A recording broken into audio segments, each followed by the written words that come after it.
www.congoconnexiontv.com. Un site nouveau dans un nouveau monde. Contactez-nous au 438 877 4064. Facebook Congo Connexion TV.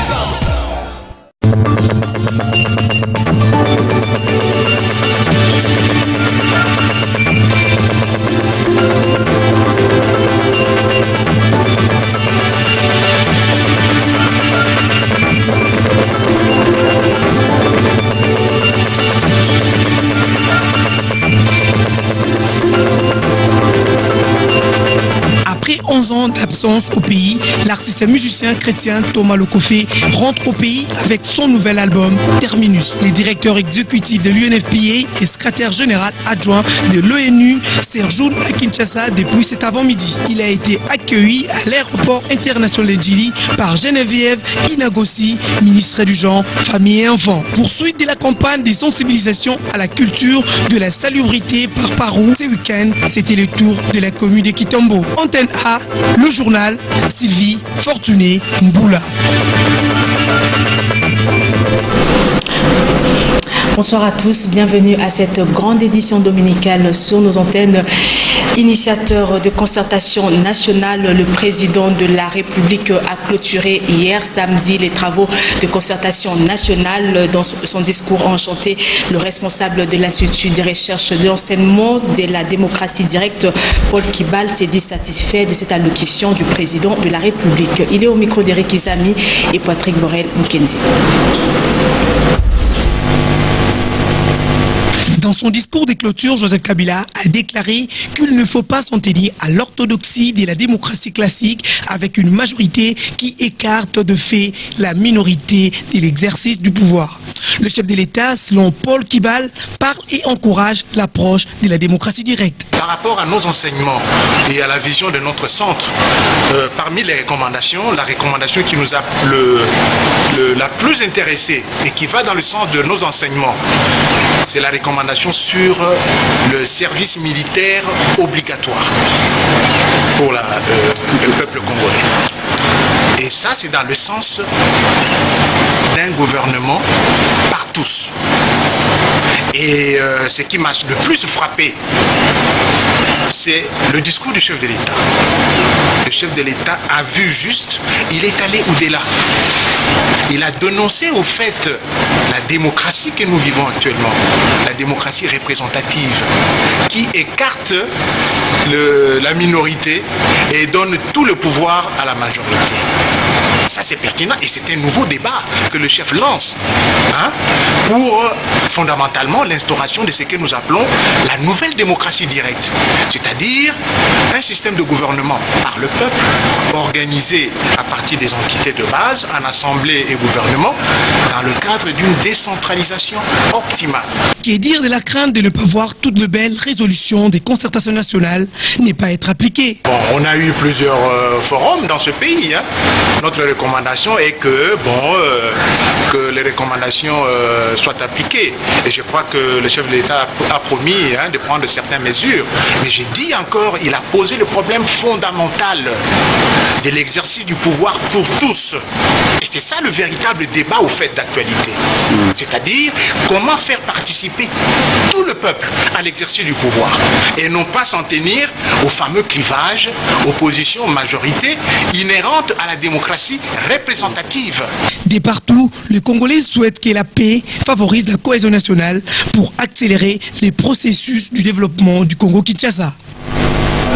Et puis le chef de l'État a agréé les différentes recommandations et il a promis les grandes décisions de la semaine prochaine, notamment travailler avec l'ensemble des Congolais. Eric Izami, Blaise Lunda.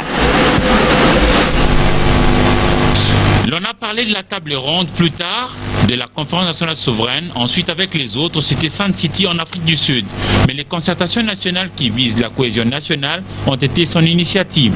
Joseph Kabila a applaudi dans la salle de congrès du Palais du Peuple samedi 5 octobre 2013 pour clôturer ces forums nationaux, a été satisfait des résolutions et de la maturité, l'intelligence de filles et fils du Congo-Kinshasa. Je convoquerai les deux chambres du Parlement en congrès afin de rendre compte à la nation des conclusions et recommandations de concertation nationale.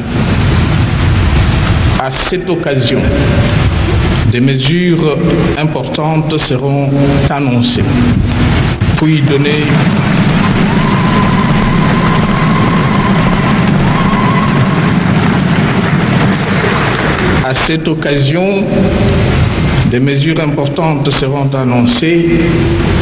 donner suite, répondre aux préoccupations légitimes des délégués et par-delà à celles de notre peuple et imprimer un nouvel élan à l'œuvre de reconstruction nationale. D'ores et déjà, je tiens à relever que sur le plan politique, le message de force vive de la nation congolaise, classe politique et société civile confondues, qui ressort du rapport général de vos travaux est double. D'une part, vous tenez au respect du cadre institutionnel qui régit notre pays. Au regard de cet océan de recommandations formulées à l'issue de concertation nationale, les Congolais, heureux de la bonne ambiance, vont davantage fêter si tous les compromis venaient à être matérialisés sur le terrain dans la vie de tous les jours. D'autre part, François Mambachi Chimbi, coordonnateur du mécanisme national de suivi de l'accord cadre d'Addis Abeba, a clôturé le 18 septembre dernier la télé des validations des critères de suivi et des indicateurs des réformes en collaboration avec la MONUSCO. C'était au Cercle Elalis à la Gombe. Précieux Mangonzoy, John Gumboa, images et commentaires. En collaboration avec la MONUSCO, le mécanisme national de suivi de l'accord d'Addis Abeba, dirigé par François Mamba, a organisé le 18 septembre au Cercle Elaïs de Kinshasa un atelier de validation des critères de suivi et des indicateurs de performance des réformes dans le secteur de la sécurité, de la justice, de la décentralisation et de la consolidation de l'autorité de l'État. Prenant la parole à l'ouverture de cet atelier, M. Abdallah Wafi, représentant spécial adjoint du secrétaire général des Nations Unies en RDC en charge de l'état des droits, a souhaité plein succès au mécanisme national de suivi pour cette initiative combien louable. Le mécanisme national de suivi, les différentes entités et tous les acteurs impliqués dans la mise en œuvre de l'accord est d'une importance capitale pour assurer la cohérence et la cohésion dans tout ce que nous faisons. Nous souhaitons donc que vos discussions, que nous voulons inclusives et participatives, se fassent dans la franchise et la sérénité afin de vous permettre d'apporter vos contributions à la recherche de pistes de solutions durables et pérennes à la crise qui sévit dans l'Est de la République démocratique du Congo. Pour sa part, François Mambachi Chimbi, coordonnateur du mécanisme national de suivi, a félicité les participants du présent atelier, notamment ceux de la société civile de la RDC, lors de la clôture des travaux. La mission principale du MNS, du mécanisme national de suivi, c'est, j'allais presque dire, de suivre. C'est-à-dire d'être à même de pouvoir, en matière de réforme, capter le réel, c'est-à-dire les états des lieux, savoir où notre pays, qui a pris des engagements précis dans le cadre de l'accord cadre d'Addis Abeba, où est-ce qu'on en est par rapport à chacun de nos engagements. Le Congo est en train de changer, nous sommes dans un tournant extraordinaire, nous vivons ce que nous pourrions dès à présent appeler le nouveau Congo, le Congo de demain. Nous sommes avec le président de la République actuelle en train véritablement d'amorcer ce virage pour que notre pays devienne effectivement un pays normal. Signalons que le mécanisme national de suivi va poursuivre ce genre d'activité afin de la mise en application effective des résolutions des différentes réformes dans les secteurs précités. Depuis un certain temps, les agents de l'hôtel de ville de Kinshasa opèrent au nom de la sensibilisation de la salubrité publique en déguerpissant et confisquant les biens de consommation. Les dernières victimes sont les vendeurs de l'avenue Colonel Ebea. Suivez. casse, tables brûlées et confiscation de biens. Tel est le bilan du passage des agents de l'ordre commis à la salubrité de la ville de Kinshasa. La scène se passe sur l'avenue Tombalbaye, non loin de l'Ifasik. Le vendeuse et vendeur lance un appel de détresse à l'autorité provinciale. Où irons-nous? Est-ce que nos enfants n'ont pas droit aux études? L'autorité doit revoir sa décision. Ils ont tout brûlé et confisqué. Je suis veuve, mon mari est mort et qui prendra la charge de ces orphelins qui sont restés. Je ne sais pas quoi faire, je n'ai pas quelqu'un qui leur prendra en charge. Faire de la ville propre, c'est mieux, mais les autorités doivent tenir compte de certains paramètres dans l'application des décisions. Et en santé, selon le rapport de l'organisation non gouvernementale Save the Children du mois de mai, plus ou moins 6,9 millions d'enfants meurent chaque année à travers le monde après la naissance. La RDC se trouve donc en bonne position. Suivez ce reportage de Ndaye Ilambouji. Environ 6,9 millions de nouveau-nés meurent le jour de leur naissance sur la planète. Chaque année dans le monde, d'après un rapport de l'ONG internationale Save the Children, publié au mois de mai. Le même document place également la République démocratique du Congo à la dernière position du classement des 176 pays suivant l'indice de mères qui meurent à l'accouchement.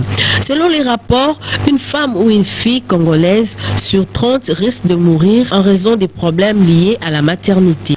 L'ONG Save the Children demande au gouvernement de la République démocratique du Congo de prendre ça comme un soutien, une aide pour avancer et peut-être l'année prochaine se retrouvera dans une autre position dans ces classements. Rappelons qu'en août 2012, les coordonnateurs du programme santé et nutrition de Save the Children, Dr Arsène Nyangoran, avaient annoncé que cette institution projetait de réduire les taux de mortalité infantile en République démocratique du Congo de 158 décès pour 1000 naissances, suivant à 65 pour 1000 par an d'ici 2015. La réduction de la mortalité des enfants de moins de 5 ans figure parmi les objectifs du millénaire pour le développement. Selon l'UNICEF, environ 29 000 enfants de moins de 5 ans meurent toutes les minutes, même chaque jour, principalement pour des causes qui auraient pu être évitées.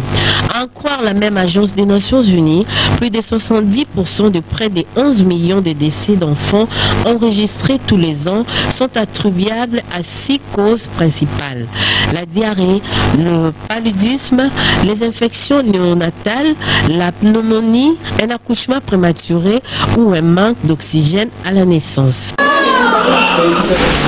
Je voulais dire tout à l'heure, 6,9 millions d'enfants meurent chaque année à travers le monde après la naissance. Les directeurs exécutifs du Fonds des Nations Unies pour la population séjournent depuis ce dimanche matin à Kinshasa. Le docteur Babatunde est en République démocratique du Congo pour une visite de travail. Il va rencontrer les autorités congolaises, mais bien avant cela, il a été accueilli à l'aéroport international d'Njili par Geneviève Inagosi, ministre du genre, famille et de l'enfant. Willy Kacha. Aux alentours de 11 h de ce dimanche que le docteur Babatunde a foulé le sol congolais par l'aéroport international d'Njili. Le directeur exécutif du Fonds des Nations Unies pour la population a été accueilli à son arrivée par Geneviève Inagosi, ministre du genre, famille et enfants. Les deux personnalités ont eu des échanges fructueux dans la salle d'accueil VIP de l'aéroport d'Njili. J'avais fait la première visite avec le président de la Banque mondiale et j'avais promis à son excellence Madame la ministre que je reviendrai. Parce que nous avons promis et nous nous sommes engagés pour nous attaquer à deux questions. Question essentielle de la réduction de la mortalité maternelle en RDC, et nous voulons aussi améliorer le programme de la planification familiale de sorte que les femmes n'aient plus à mourir lors de l'accouchement. Pour mener ceci à bon port et le faire de façon plus effective, j'ai invité le directeur général de l'UPPF de venir avec nous. Contente Geneviève Inagozi s'est réjouie du calendrier du travail présenté par son hôte du jour. J'avais promis de revenir en République démocratique du Congo, accompagné de la représentante spéciale du secrétaire général des Nations Unies en charge des violences sexuelles en situation de conflit. C'est un honneur parce qu'avec UNFPA, nous avons des défis majeurs à relever. Les questions de la promotion de l'égalité des sexes, mais également de la santé de la reproduction, avec la planification familiale, la réduction de la mortalité maternelle. Le docteur Babatunde, rappelons-le, est le 4e directeur exécutif de l'INFPA. Il porte pour ce faire le titre du secrétaire général adjoint de l'Organisation des Nations Unies. Le projet d'entretien et de réhabilitation des infrastructures routières en RDC et de l'amélioration de l'assainissement urbain à Kinshasa, PARO, organisé hier samedi une campagne de sensibilisation et d'éducation à la culture de la salubrité à l'intention des autorités politico-administratives, leaders d'opinion et forces vives. La cérémonie de lancement de ces activités a eu lieu à Kitambo. José Moussangana. Le projet d'entretien et de réhabilitation des infrastructures routières en République démocratique du Congo et d'amélioration de l'assainissement urbain à Kinshasa poursuit sa campagne de sensibilisation à la culture de la salubrité à l'intention des autorités politico-administratives, leaders d'opinion et forces vives. La commune de Kitambo est aussi parmi celles qui bénéficient des actions menées par PARO. PARO est en train de faire les travaux de rendre la ville propre par les travaux de construction des sites de transfert. Et l'activité d'aujourd'hui, c'est pour amener la population à pouvoir s'approprier cette action que PARO avec la ville sont en train de mener. Et la sensibilisation et l'éducation permet à la population de pouvoir changer le comportement sur ce qui est le problème de la salubrité. Aujourd'hui, c'est le tour de la commune de Kitambo et là, nous réunissons les autorités politico-administratives, les notables, les chefs de quartier et les forces vives de la commune afin qu'eux, ils puissent s'impliquer dans cette action qui va se mener dans l'ensemble de la commune. Le bourgmestre de cette commune a apprécié à leur juste valeur les travaux abattus par cette structure. Le week-end prochain, PARO procédera au lancement de ses activités dans la commune de Barumbu, à la population de saisir cette occasion susceptible de changer sa mentalité afin qu'elle devienne protectrice de son environnement. Unis pour une éducation de qualité et un monde meilleur, c'est le thème retenu cette année à l'occasion de la Journée mondiale des enseignants célébrée le 5 octobre de chaque année. À cet effet, le secrétaire général du syndicat Jean Bosco Puna s'est exprimé à ses propos. Il est au micro d'Endaye Ilambochi et Pepito Matondo.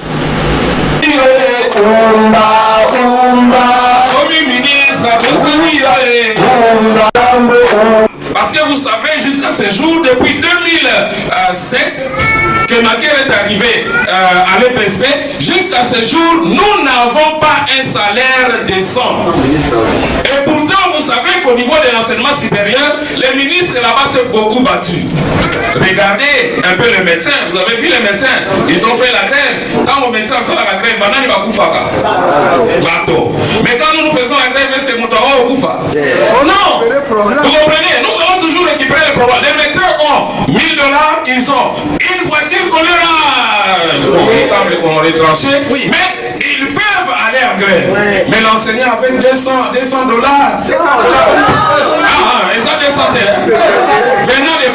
venant des parents. Parce que c'est ce qui nous divise. Nous devons continuer à réclamer envers notre État qui est l'employeur.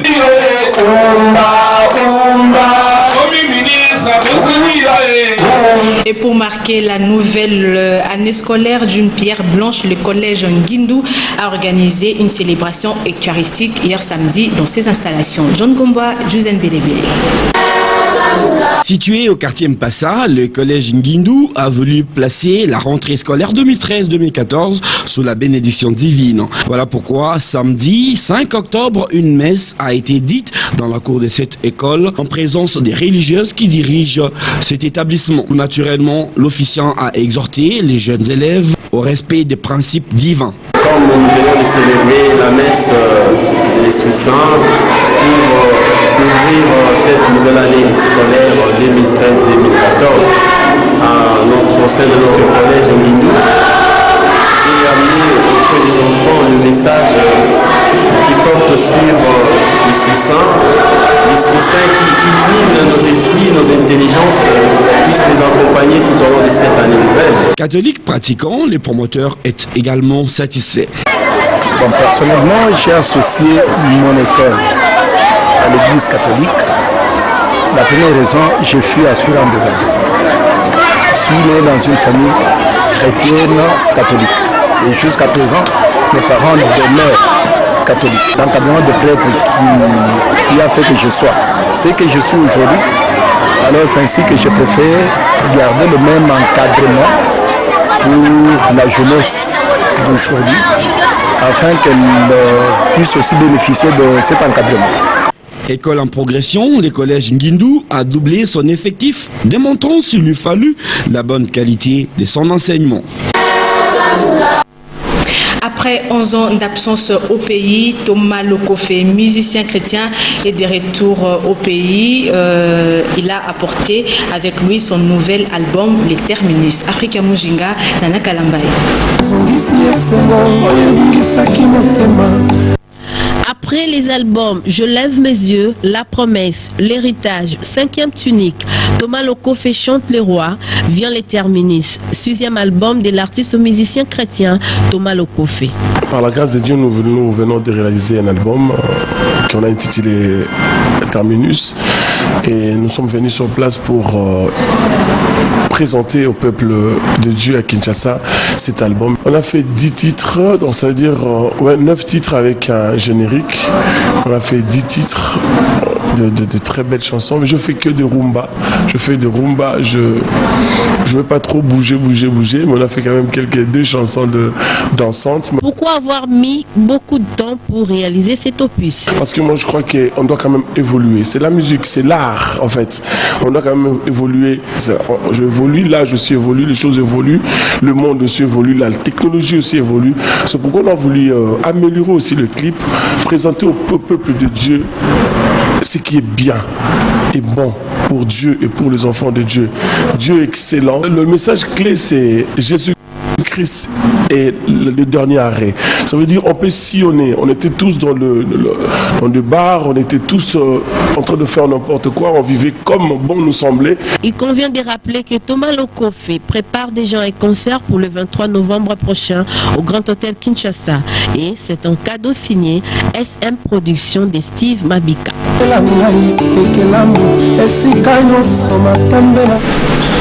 Et nous ouvrons notre page sportive avec cette belle nouvelle, le tout-puissant Mazembe qui vient de réaliser une belle affaire au stade malien. Suivez l'extrait de cette rencontre.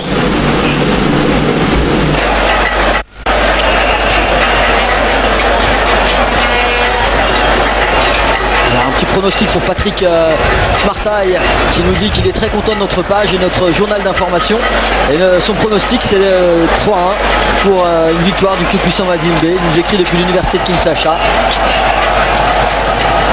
Patrick Taillé et Elvis Vangou. Salutations à vous Patrick. Salutations également à tous les étudiants africains et toutes les étudiantes africaines qui assure pour devenir l'avenir du continent africain et des nouveaux dirigeants, pourquoi pas. Alors Koïta Mori Macan pour réduire le score du côté du stade malien et l'inscription du premier but à la 14e minute, c'était Nathan Sinkala pour le tout-puissant Mazembe ou Renford Kalaba, il me semble que c'est Renford Kalaba. C'est Renford Kalaba effectivement, et le deuxième but, Zoran Poutou Mabi. Et de l'autre côté, eh bien, on l'a vu, On l'a vu, on va le revoir ici. La fête, à la fête, le tout-puissant Mazembe avec cette petite danse pour eh bien, célébrer ce premier but.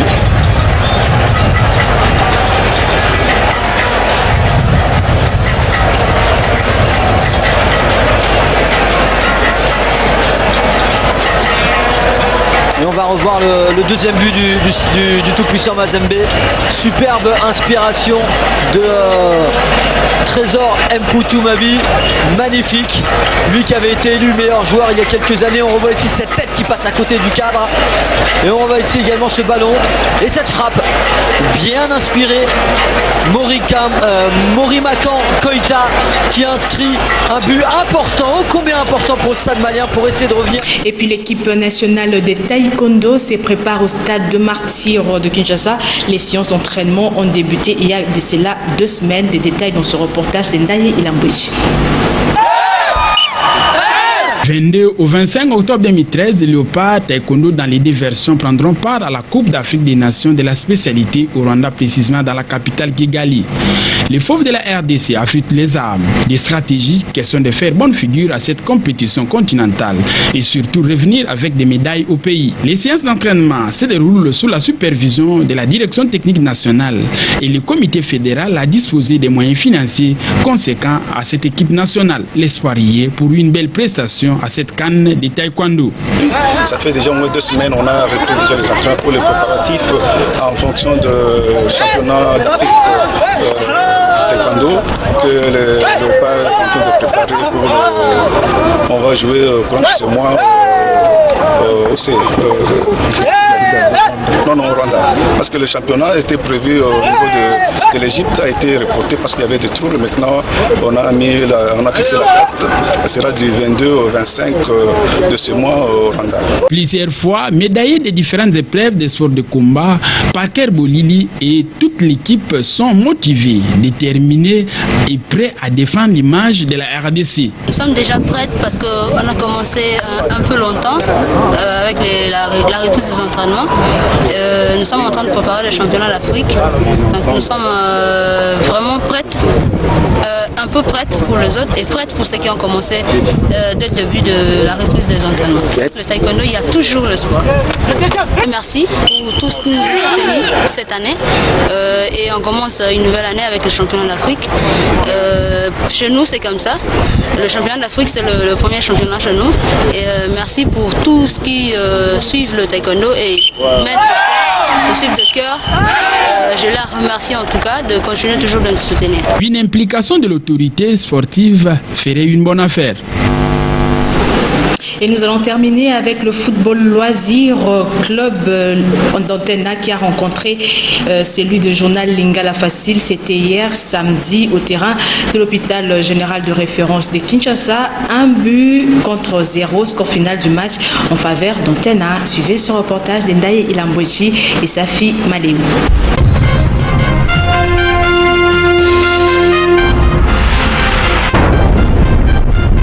Les 15 ans de la rédaction d'Antenne A, chaîne de référence, s'est faite avec FAST. En effet, un match de foot loisir a été organisé le samedi 5 octobre 2013 au terrain de l'hôpital général de référence de Kinshasa. L'équipe de football loisir d'Antenne A recevait la formation du journal télévisé Lingala Facile. Avant le début de cette rencontre, dans le 2 états-majors, la détermination est totale.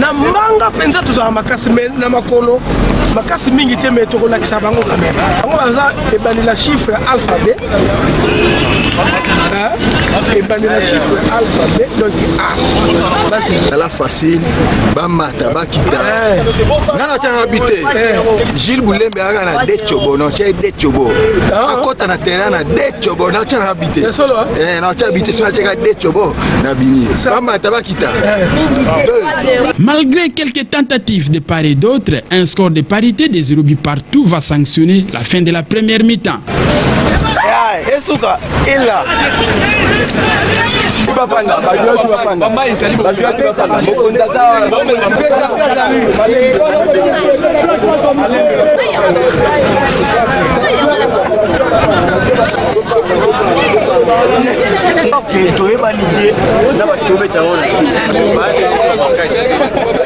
À la seconde période, les joueurs de la chaîne de référence Antenne A, hyper motivés, vont secouer la défense adverse. Et le résultat, l'obtention d'un penalty valable qui sera transformé et marqué par Ladi Essobé, au grand bonheur des hommes et femmes d'Antenne A.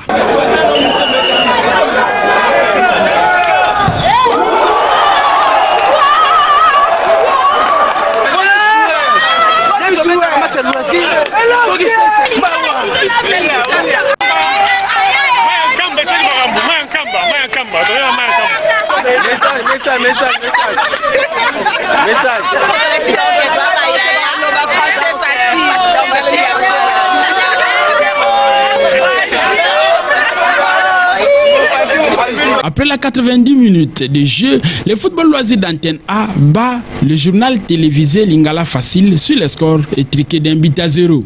Pirement esprit, un bon anniversaire en tout cas. Félicitations pour d'ailleurs les matchs en famille. Antenne A a gagné 1-0 via penalty. Nous avons promis à Lingala Facile que nous allons les battre. Nous les avons battus. La promesse a été tenue. Dans un esprit de fair play et la bonne ambiance que cette rencontre s'est soldée. La troisième mi-temps a été au rendez-vous. Pour dire, le football c'est une école de loyauté et de fair play. Maintenant les regards sont tournés vers le match retour prévu dans 2 semaines.